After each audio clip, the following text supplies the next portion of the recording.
Hey guys, it's Donna from Old Ways, and many of you remember that we had a hurricane here about 18 months ago, Hurricane Florence, and we flooded. So we are trying to let the earth repair itself from all the flood waters and anything that might have been in the water because of the floods in the ground. So we're letting that do its thing, kind of bring the earth back to a balance, or just so that the ground isn't contaminated. So we've been container gardening, and with everything that's going on, we thought maybe we'd show you what we're doing for container gardening and maybe inspire you. Now, you might not have the amount of room that we have right now. You might have just a little patio, but maybe it will give you an idea of what you could do even in a very small space. And there seems to be a car going by, so Steve's going to walk over here and I'm going to show you the herbs.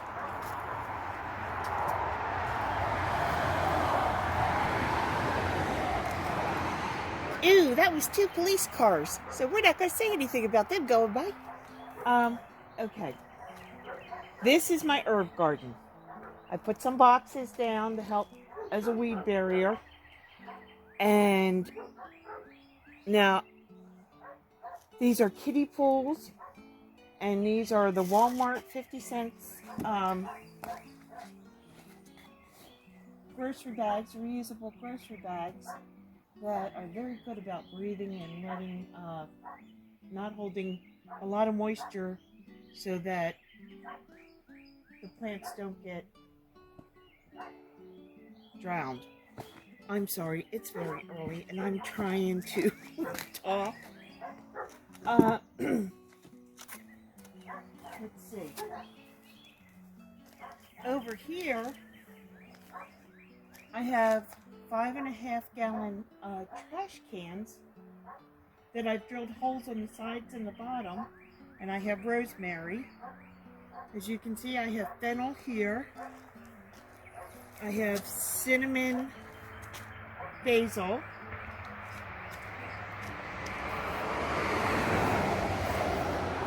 sweet herb or stevia,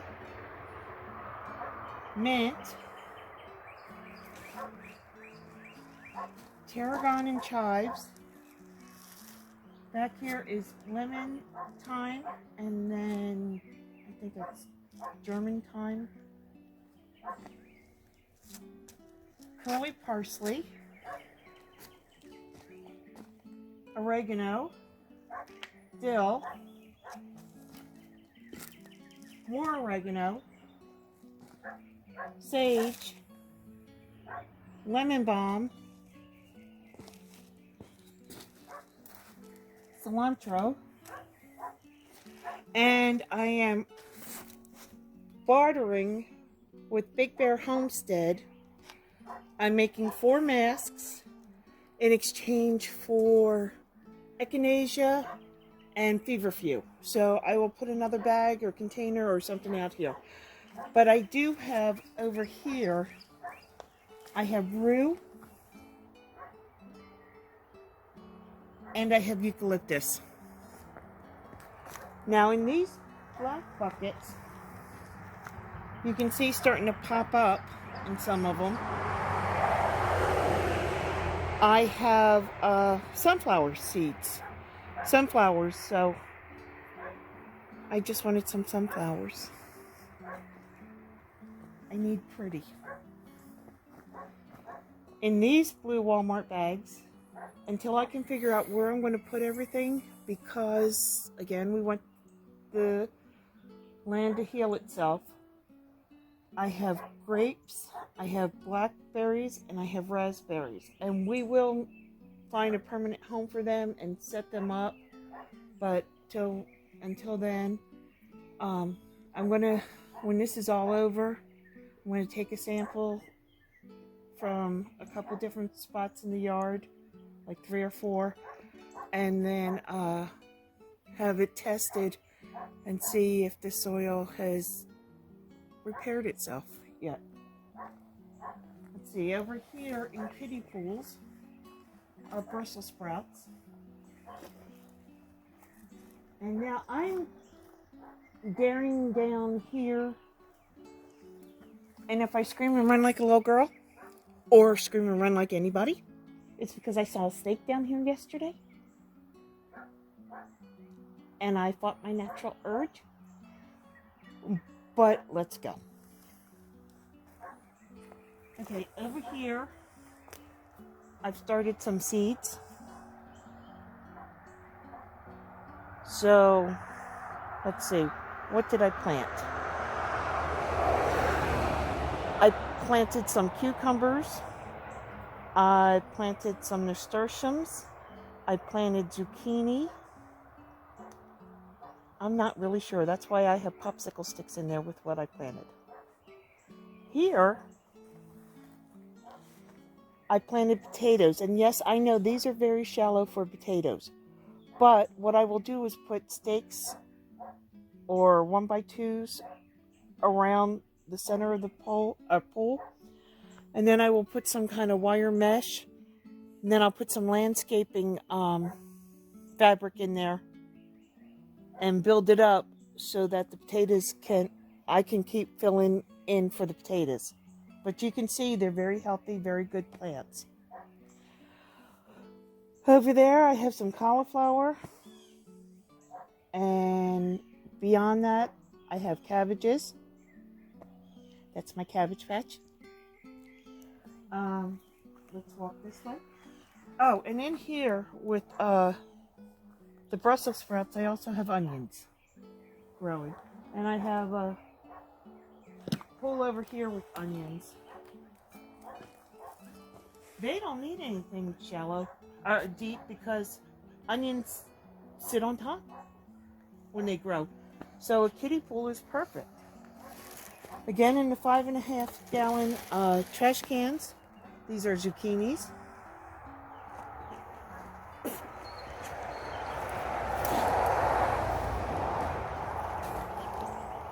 And over here, I have a combination of Walmart bags and 5-gallon trash can or 5-gallon buckets, and you can see all my broccoli in this little cinder block bed, and these 5-gallon buckets, which I need to weed, and I will, but I saw the snake, so give me time to get my courage up. I have cabbages. Over here in these totes, I have peppers, and if they need more room, I will transplant them. And in these little, some of this stuff I put in just to get it into the dirt, and then I will see if it's too crowded and move it. Let's see. Again, over here I have more cabbage growing. And we did the peppers. Now over here, I have mint. And don't look at the porch. If you can see the porch, don't look at it. I'm in the midst of doing stuff. I have mint. I have some basil that really needs to be looked at and tended to. And then I have these plants that are called spiderworts. And in about an hour, this will be filled all with bees. The bees really love them. We don't have bees, but the man down the road does. And we like to keep the bees happy. They're the best pollinators around. So, flowers for bees. Now we're going to walk this way.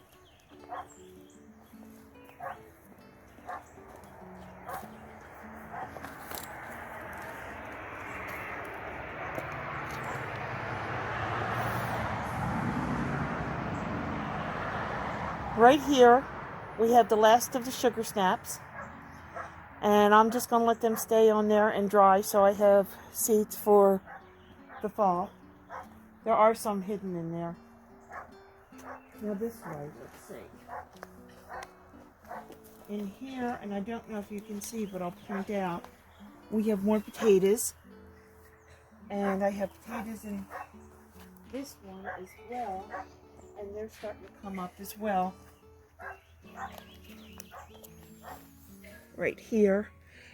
In the way of potatoes, we're growing red Lesotas, the white Kennebunks, and the Yukon Golds.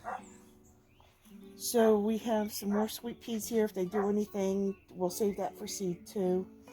We have tomatoes planted with basil in it. We find that it really works to keep the hornworms away. It's worked for us in the past. So there is more cauliflower and more cabbages.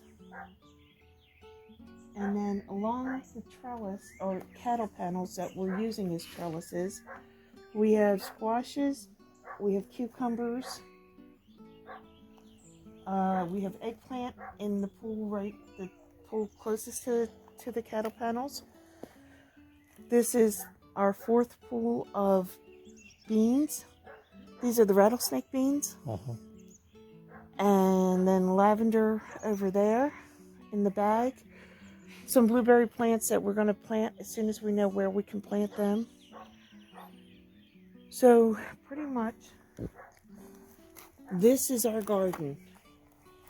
And oh, and all the wood chips were free. We found a tree service that cuts power lines.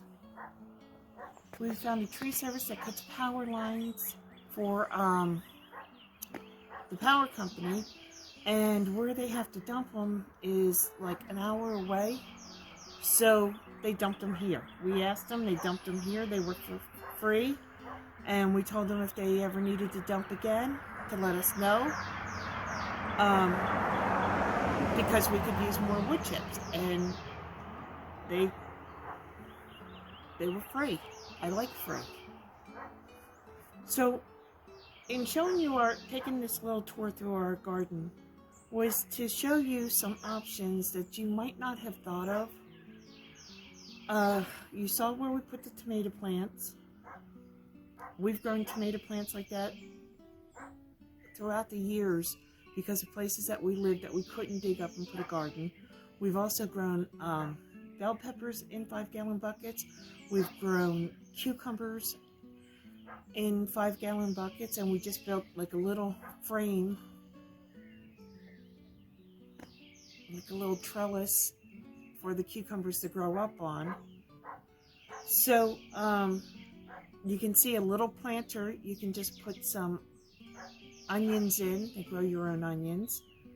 There's just so much that you can grow in a container, and especially at this time, that will help you from going out to the grocery store.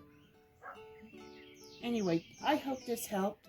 I hope it inspired. Let me know what you think.